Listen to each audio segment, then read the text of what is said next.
I'm Maggie Butler, 70 years old. Instead of celebrating my son Daniel's wedding, I was locked away in a nursing home because he and his bride feared their eccentric old mother would embarrass them. Little did they know from that gilded cage this embarrassing old mother was about to teach them the most unforgettable lesson of their lives. Before I begin, thank you for listening to my story. Let me know in the comments where and what time you're tuning in from. It means more than you know. It reminds me that I'm not alone in this. And if you'd like to share your story with me, feel free to email it. I'll drop my email in the description below. Now let me tell you what really happened. My husband, Arthur, bless his departed soul, always said our son Daniel had a good heart, just sometimes needed a firm nudge in the right direction. Arthur had been the rock, the steady hand for both me and Daniel, especially after Daniel's rebellious teenage years. Now with Arthur gone these past 5 years, I suppose I'd been the one trying to provide the nudges, though perhaps my touch had been too soft, my heart too easily swayed by my only child. At 70 years old, a widow in the quiet autumn of her life, my greatest joy was seeing Daniel at 39 finally seeming to settle down. When he first brought Victoria Prescott home, I was cautiously optimistic. She was 35, undeniably striking with her sharp, fashionable clothes and a confidence that bordered on imperious. Daniel was utterly besotted, his eyes following her around my small, comfortable living room like a lovesick puppy.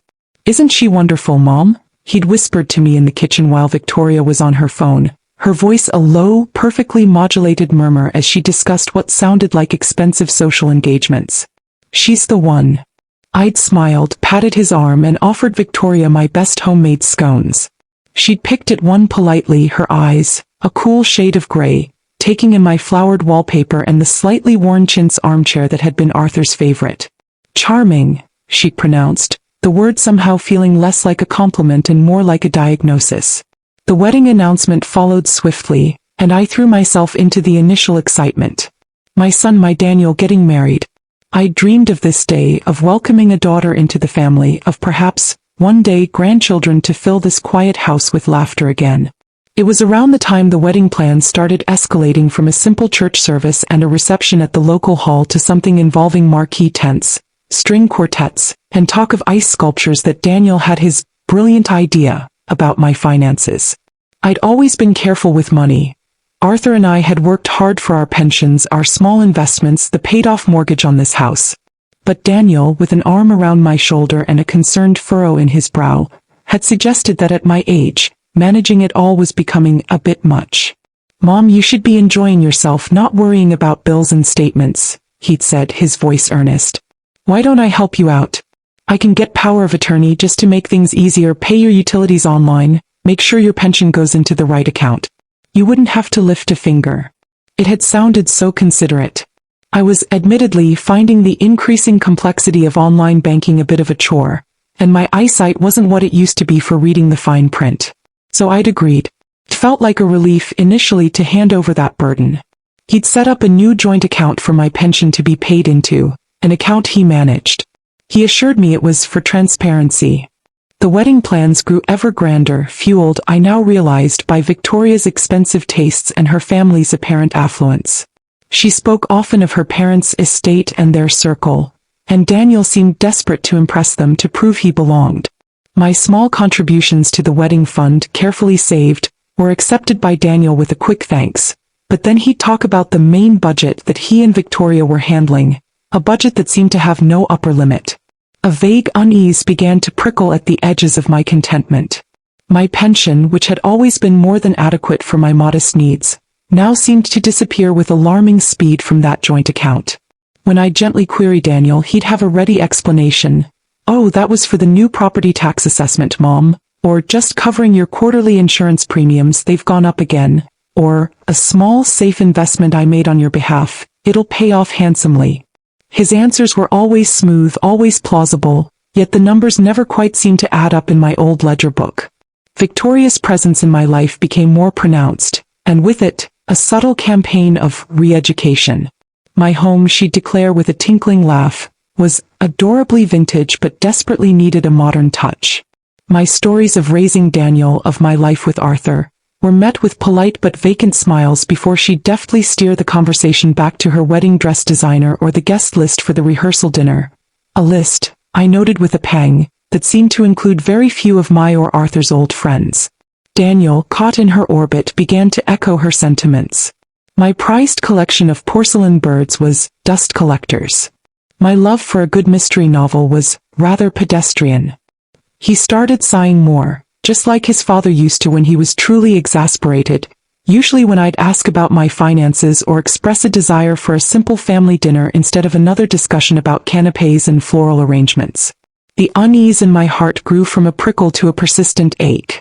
I felt like a guest in my own life, my opinions and feelings gently but firmly being pushed to the periphery.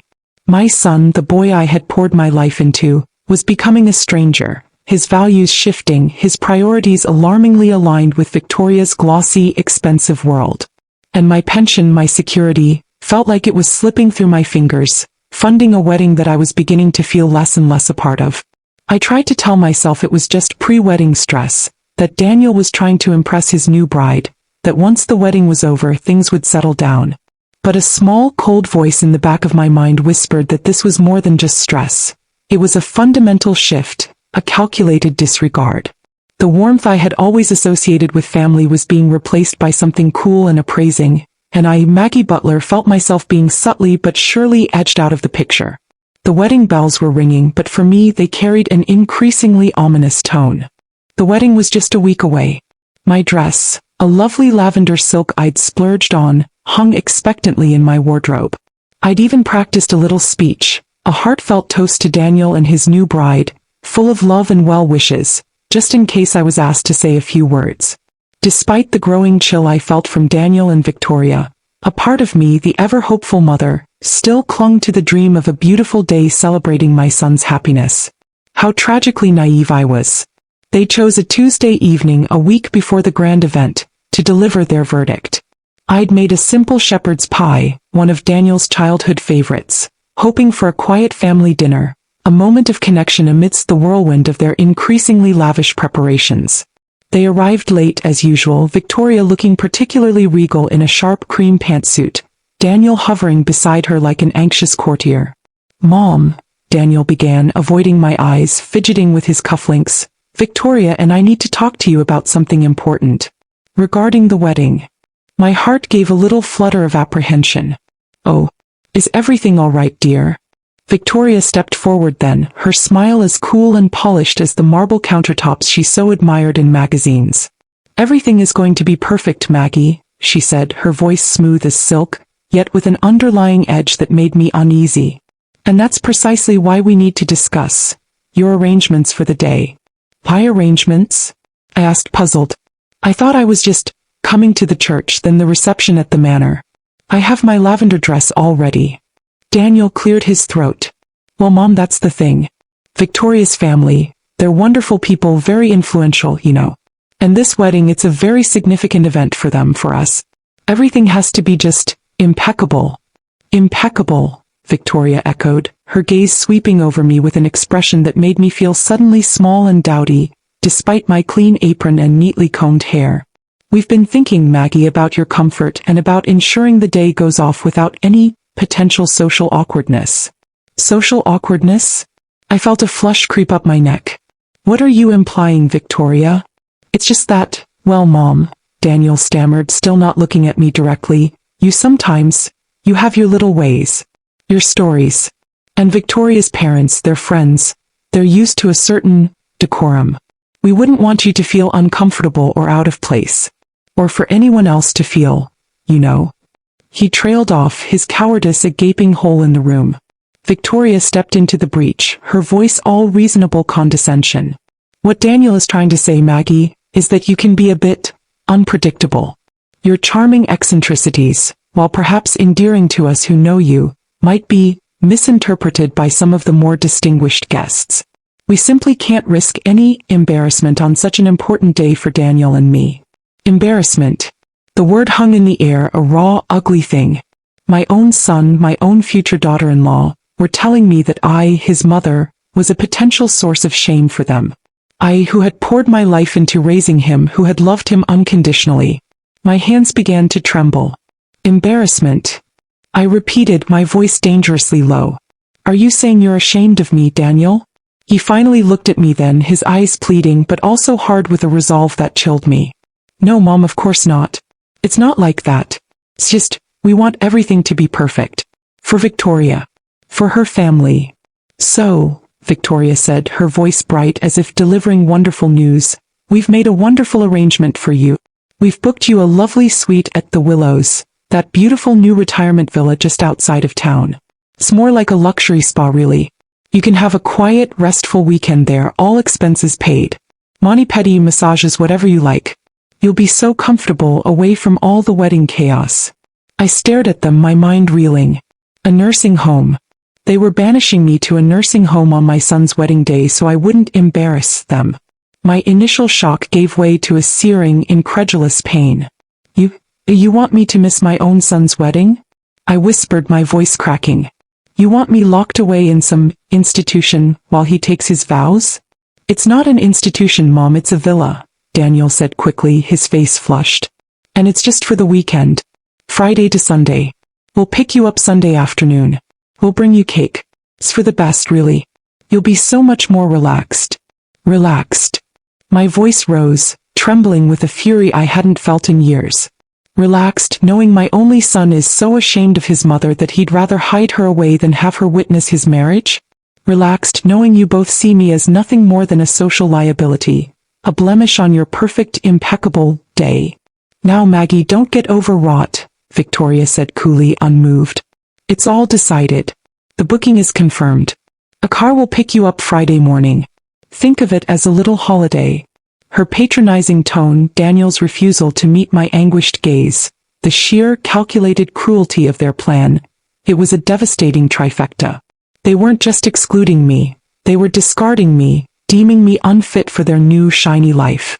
My heart, already so bruised by Arthur's passing, felt like it was shattering into a million tiny pieces. The lavender dress in my wardrobe, the carefully written toast, the dreams I still harbored of dancing with my son at his wedding, all turned to ash.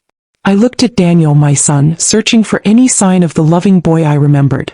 But his eyes were cold, reflecting only his fiancée's ambition and his own weak, selfish desires.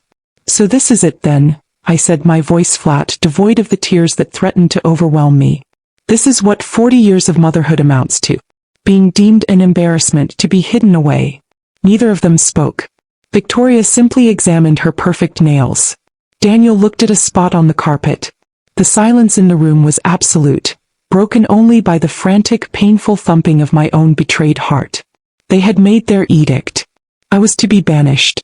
But as they turned to leave, a tiny, defiant spark, almost extinguished by the tidal wave of their cruelty, flickered deep within me. They thought they could simply erase me from Daniel's most important day, treat me like a dirty little secret. They had no idea who they were dealing with. They had no idea the depths of a mother's fury when her love is so brutally spurned. The drive to the Willows retirement villa on Friday morning was a silent, excruciating journey. Daniel drove, his knuckles white on the steering wheel, his gaze fixed stonily ahead. Victoria, beside him, hummed a little tune, occasionally pointing out some feature of the passing landscape with an air of forced brightness, as if we were off on a pleasant country jaunt. I sat in the back, a prisoner in my son's car, my small overnight bag at my feet, my heart a leaden stone in my chest.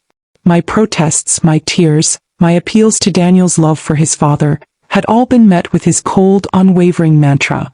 It's for the best, Mom. You'll be comfortable. It's just for the weekend. The Willows was indeed an impressive-looking building, all manicured lawns and hushed, carpeted corridors. It smelled faintly of lavender and despair. A smiling, overly solicitous woman in a crisp uniform checked me in, referring to Daniel's thoughtful arrangements for your restful respite. My room was pleasant enough, if sterile, with a view of a meticulously kept, perfectly lifeless rose garden. It felt like a luxurious prison cell, a gilded cage where I was to be hidden away while my son celebrated his new life, a life from which I was now officially deemed an embarrassment. Once the door clicked shut behind Daniel and Victoria, who'd offered a final brittle, "Enjoy your little break, Maggie," the full weight of their betrayal crashed down on me. I sank onto the edge of the perfectly made bed, the silence of the room amplifying the storm raging within me. My son, my Daniel. The boy whose first steps I'd guided, whose fevers I'd nursed, whose heartbreaks I'd soothed. How had he become this cold, calculating stranger, capable of such profound cruelty? Anne Victoria, with her saccharine smiles and icy eyes, she was clearly the architect of this social banishment, and Daniel, my weak-willed son, her eager accomplice. My fury, a slow burn at first, began to ignite. It wasn't just the humiliation of being hidden away, the shame of being deemed an embarrassment. It was the chilling realization of how deeply I had been deceived about my finances. Daniel's sudden, almost desperate insistence on managing my pension, his vague explanations for the dwindling funds, Victoria's increasingly lavish wedding plans, it all clicked into place with horrifying clarity. They weren't just ashamed of me. They were likely plundering my resources to fund their perfect wedding, and my presence would be an inconvenient reminder of their deceit, perhaps even a threat if I started asking too many pointed questions in front of Victoria's wealthy family. They needed me out of the way, silenced and controlled. The thought of them laughing, toasting, dancing at their opulent wedding, paid for with the money my Arthur and I had worked a lifetime to save, while I sat here, a forgotten relic in a retirement villa, was an unbearable insult. My grief for Arthur, still so raw, mingled with this fresh, hot anger, forging a resolve I hadn't felt in years. I would not be their victim. I would not let them desecrate Arthur's memory and my dignity without a fight. But how? I was here, isolated, my main phone, my sensible smartphone as Daniel called it, taken from me by a nurse upon arrival for safekeeping, dear, so you can truly relax. They'd left me with nothing but my handbag and my small overnight case. My handbag. Victoria had smirked at it as I'd clutched it on the way here. Still carrying that enormous old thing, Maggie, she'd remarked. So wonderfully vintage. It was an old, sturdy leather bag, a bit battered, one Arthur had given me years ago. And because it was so large and unassuming, because they saw me as so utterly defeated and harmless, they hadn't bothered to inspect its contents beyond a cursory glance. My fingers fumbled with the clasp, then delved into the familiar jumble within: my reading glasses, a packet of tissues, a half-finished roll of peppermints. And then tucked into a hidden side pocket, a small, hard rectangle. My heart leaped. My ancient emergency cell phone. It was a brick, a relic from a bygone era, one Daniel had mocked relentlessly as my paranoid granny phone. Mom, nobody uses those anymore. It doesn't even have internet, he'd laughed years ago. But Arthur, always practical, had insisted I keep it charged with a simple prepaid SIM card that always had a little credit. Just in case, Ellie, just in case of a real emergency. I'd kept up the habit, more out of sentiment for Arthur's cautious nature than any real expectation of needing it. Till now. With trembling hands I pulled it out. It felt heavy, solid, a comforting weight. I pressed the power button, my breath held tight in my chest. The small monochrome screen flickered, then sprang to life, displaying 3 bars of signal and, blessedly, a nearly full battery icon. Arthur, my darling Arthur, even in death, you were still looking out for me. A slow, cold smile spread across my face. A smile that would have terrified Daniel and Victoria had they seen it. They thought they had me trapped, silenced, a forgotten old woman in a gilded cage. They had no idea about this little relic of the past, this tool they had so readily dismissed. They had no idea that their embarrassing mother, their vintage old lady, was about to use her paranoid granny phone to orchestrate a very modern, very public form of justice. My mind began to race. The wedding was tomorrow. I had less than 24 hours. First, the pension. Daniel's access had to be cut immediately. Then their perfect wedding. How could I ensure it became the scene of their ultimate humiliation, not mine? The pieces of a daring plan began to click into place, fueled by a lifetime of love betrayed and a spirit that, though battered, refused to be broken. They wanted me out of sight. They were about to find out that even from a retirement villa, this granny's truth could still be heard loud and clear. The first pale light of Saturday, Daniel's wedding day, crept through the sterile blinds of my room at the Willows.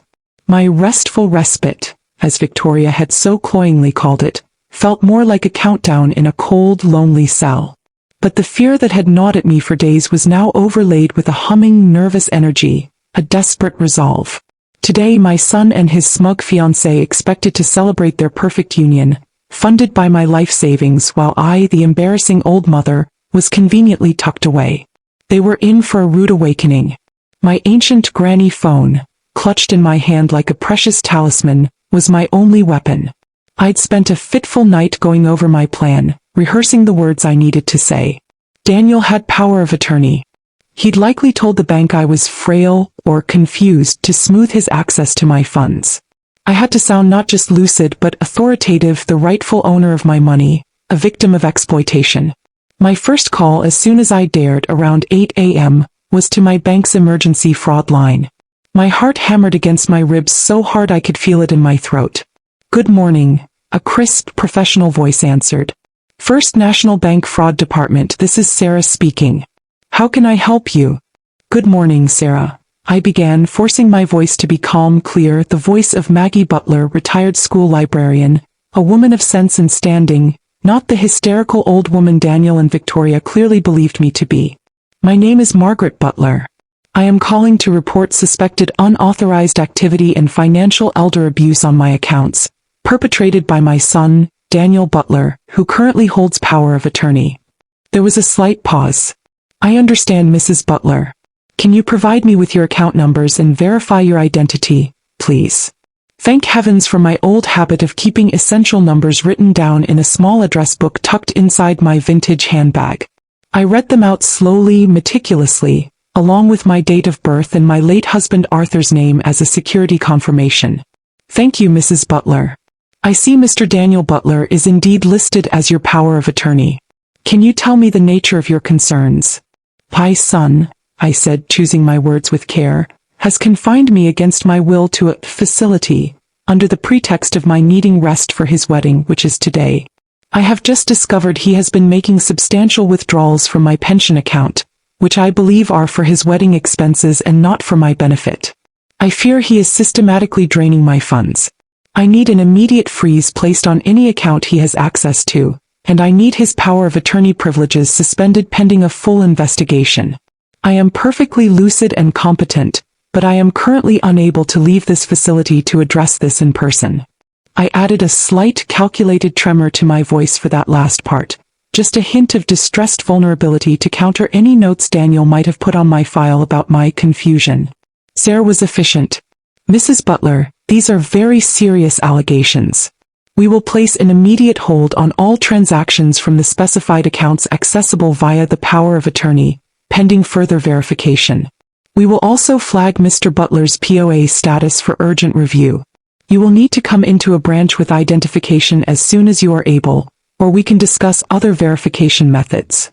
"Thank you, Sarah," I said, relief washing over me. "I will do so at the earliest opportunity. Can you confirm if any large payments or checks are scheduled to clear today from those accounts?" He checked. "There are several substantial electronic payments scheduled for today to various vendors. Catering, a floral company, a venue known as The Manor." My blood ran cold, then hot with fury. The Manor. That's where their lavish reception was to be held. Daniel was indeed using my money right down to the wire. "Please ensure those payments do not go through," I said, my voice like ice. "They will be blocked by the hold, Mrs. Butler," Sarah confirmed. My next call was to the administrators of my late husband Arthur's pension fund, from which I drew my main income. The process was similar, though a bit more bureaucratic. I explained the situation again, my voice firm, detailing my concern that my son as POA was misusing these funds. I referenced my confinement, my fear of further exploitation, and my absolute demand that his access be immediately suspended. The representative, a Mr. Henderson, no relation to my dear lawyer friend Arthur, though the name gave me a brief pang, was initially more cautious, speaking of due process for POA reviews. But I was relentless. "Mr. Henderson," I stated, "my son is committing fraud using my pension, his father's hard-earned legacy, to fund a wedding I have been forcibly barred from attending. I am reporting financial elder abuse. I expect immediate action to protect my funds while I am in this vulnerable position. I will be following up with my lawyer, Arthur Henderson, no relation, who I'm sure you know by reputation." The mention of Arthur's name, a man known for his tenacity and integrity in legal circles, seemed to add weight to my words. After a lengthy hold, during which I imagined frantic internal consultations, Mr. Henderson returned to the line, his tone more serious. "Mrs. Butler, Given the gravity of your claims and your reference to legal counsel, we will place an immediate administrative freeze on any pre-authorized disbursements from your pension account pending a formal review. You will receive official notification and further instructions by mail. The second financial artery was clamped shut. I sat on the edge of the stiff nursing home bed, the old phone surprisingly warm in my hand. It was done. The first, most crucial part of my plan was in motion. Daniel's access to my money, the money he was counting on for his perfect day, the money he had stolen and was still planning to spend, was now frozen. He just didn't know it yet. A grim satisfaction settled over me, mixed with a potent anxiety. What would happen when those payments bounced? When the florist refused to deliver the orchids? When the caterers demanded cash up front that Daniel wouldn't have? The wedding was scheduled to begin in a few short hours. I could only imagine the chaos that was about to erupt. They had wanted me out of sight, an embarrassing old woman hidden away. They had no idea that from my gilded cage, I had just pulled the financial rug out from under their entire charade. My part for now was done. All I could do was wait for the inevitable implosion. And for the first time in days, a small, sharp, almost painful smile touched my lips. Saturday dawned with a cruel, bright cheerfulness outside my window at the Willows. Daniel and Victoria's wedding day. My son's wedding day. A day I was meant to be celebrating, radiant in my lavender silk, instead of sitting in this chintz-curtained room, a prisoner of their callous ambition. My calls to the bank and the pension fund the previous day had been a terrifying leap of faith. I'd received verbal assurances of holds being placed, of investigations initiated, but a part of me, the part that had been conditioned by years of Daniel's manipulations, still harbored a sliver of doubt. Had I done enough? Would it work? I had no way of knowing what was happening at my house, or at the grand manor where the reception was to be held. I could only imagine the flurry of activity. Victoria, no doubt, preening like a peacock, Daniel, a bundle of nerves and false bonhomie, their wealthy future in-laws arriving, expecting a flawless display of opulence. My stomach churned.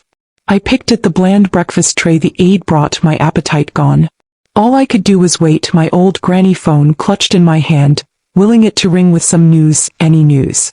The first hint that my financial maneuvers had struck their target came around mid-morning. My phone buzzed, an unknown number. I answered cautiously. Mom? What the hell did you do? It was Daniel, his voice a strangled shriek of panic and fury. The florists are here with the centerpieces and my card was just declined. Declined. They're threatening to take everything back if I don't pay them in cash right now. What did you tell the bank? A cold, grim satisfaction spread through me, so potent it almost eased the ache in my heart. So it had begun. I simply informed them of some unauthorized activity on my accounts, Daniel, I said, my voice deliberately calm, betraying none of the turmoil inside. Activity I believe you are responsible for, pertaining to my pension, which you were supposed to be managing for my benefit, not for funding your extravagances. Unauthorized?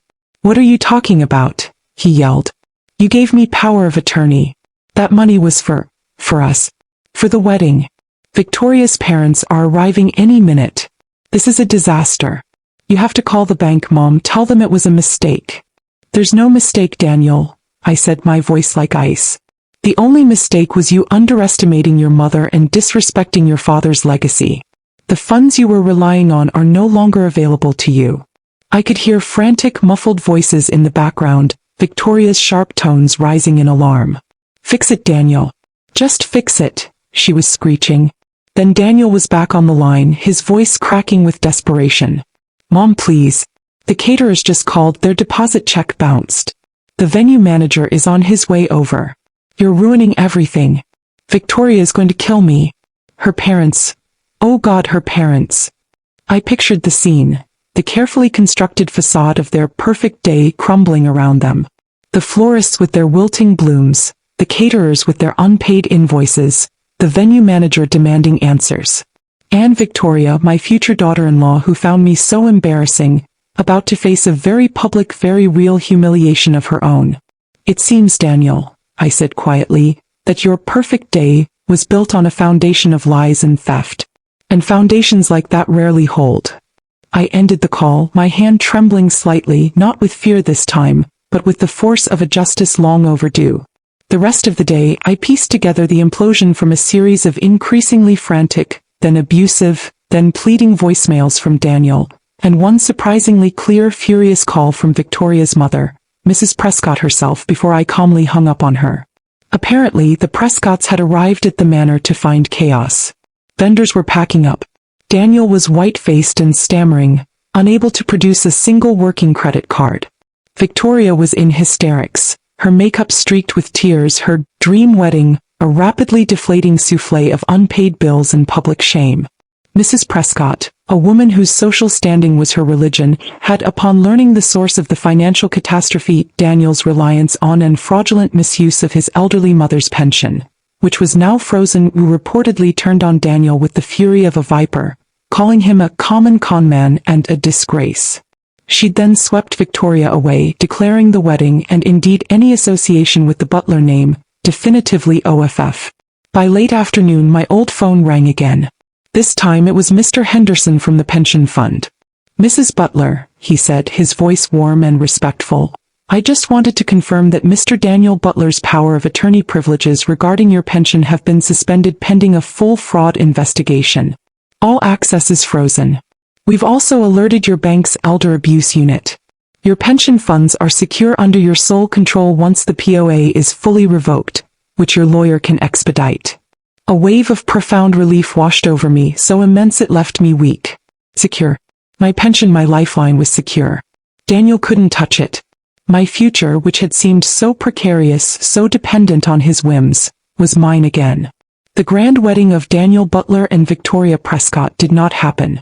It imploded under the weight of bounced checks, furious in-laws, and the quiet, decisive actions of an old woman they had deemed too embarrassing, too insignificant to matter. Lying there in my sterile room at the Willows, I felt a deep, somber satisfaction. My son's world was in ruins, yes, and a part of my heart ached for the boy he once was. But Maggie Butler, the woman they tried to hide away, had reclaimed her power, her security, and her truth. And that, I knew, was a victory far sweeter than any wedding cake. My restful respite was almost over. It was time to go home. The confirmation call from Mr. Henderson at the pension fund, informing me that Daniel's power of attorney was suspended and an investigation into his fraudulent activities was officially underway, was a moment of quiet, somber vindication. My financial lifeline was secure. My son's wedding, the one I was deemed too embarrassing to attend, had, I later heard through snippets from my sister Martha, imploded in a spectacular fashion of bounced checks, vendor walkouts, and a furious, humiliated bride whose wealthy parents had reportedly declared Daniel persona non grata. The staff at the Willows were almost comically solicitous when I informed them my respite weekend was concluded and I wished to leave. The news of a major society wedding an hour away being abruptly cancelled, with whispers of financial impropriety involving the groom and his mother, had perhaps reached even their hushed corridors. I arranged for a taxi, packed my small bag, the old vintage handbag still containing my trusty granny phone, and walked out of that gilded cage with my head held as high as my 70 years would allow. But returning to my own home on Sycamore Lane brought not immediate peace, but a fresh wave of conflicting emotions.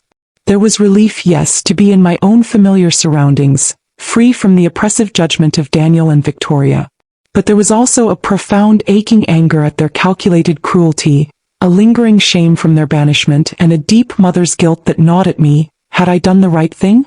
Had my actions, however justified, irreparably destroyed my only son?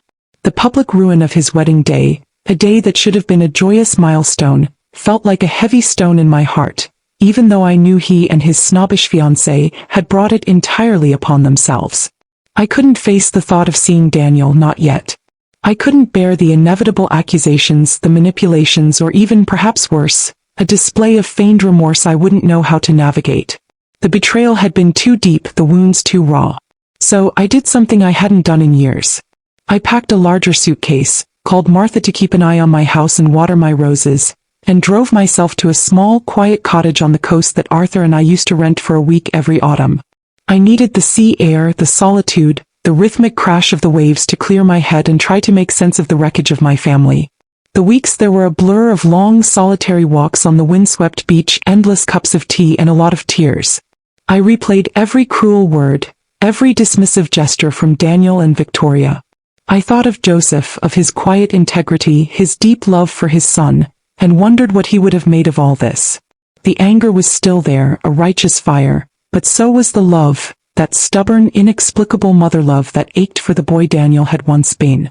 I knew Victoria had left him. Martha had relayed that bit of news with a certain grim satisfaction. Daniel was alone, his reputation in tatters, his financial access to me severed, facing an investigation. It was a harsh reckoning. Then one blustery evening, nearly a month after the disastrous wedding, that wasn't my old emergency phone, which I'd kept with me, buzzed on the small cottage table. An unknown number, but my heart lurched. It was him. Mom. Daniel's voice was a broken thing, stripped of its usual arrogance, thick with unshed tears. Mom, it's me. Hey. Daniel. He hadn't called himself Tony since he was a boy. A wave of conflicting emotions, pity, anger, a familiar maternal ache, washed over me. Oh, Daniel, I said softly, my voice barely a whisper. What a terrible mess you've made for yourself, for everyone. I know, Mom, I know, he sobbed. I'm so sorry. For everything. For the wedding, for what I said about Dad, for the money. For you. Victoria's gone. Her parents. They despise me. Everyone does. I've lost everything. It was all my fault, Mom, my stupid, greedy fault. I was trying to be someone I wasn't for her. I was an idiot. A cruel idiot. He paused, his breath ragged. Can you ever forgive me? His words, his apparent brokenness, tugged at something deep within me. The mother in me wanted to offer comfort, to say it would be all right. But the woman he had so brutally dismissed, the widow whose grief he had called selfish, the mother whose trust he had so thoroughly violated, knew that easy forgiveness would be another form of enabling. I took a deep, steadying breath, the sound of the distant waves a counterpoint to the turmoil in my heart. My voice, when I finally spoke, was firm, etched with a lifetime of quieted strength, but also a profound, sorrowful love. An apology, Daniel. After you desecrated your father's memory, called my grief selfish, and tried to throw me away like yesterday's news just so you could have your perfect party, thinking my life savings were yours to plunder? I will always be your mother, Daniel, and a part of me will always grieve for the son I thought I raised, the son your father loved so dearly. I let the words hang there, let him absorb them. But you need to understand this, and understand it well. You built this ruin with your own hands, your cruelty, your greed, your profound disrespect.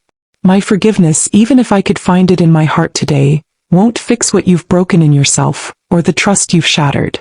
Only you can try to rebuild a life worthy of your father's name, a life worthy of anyone's respect, including your own.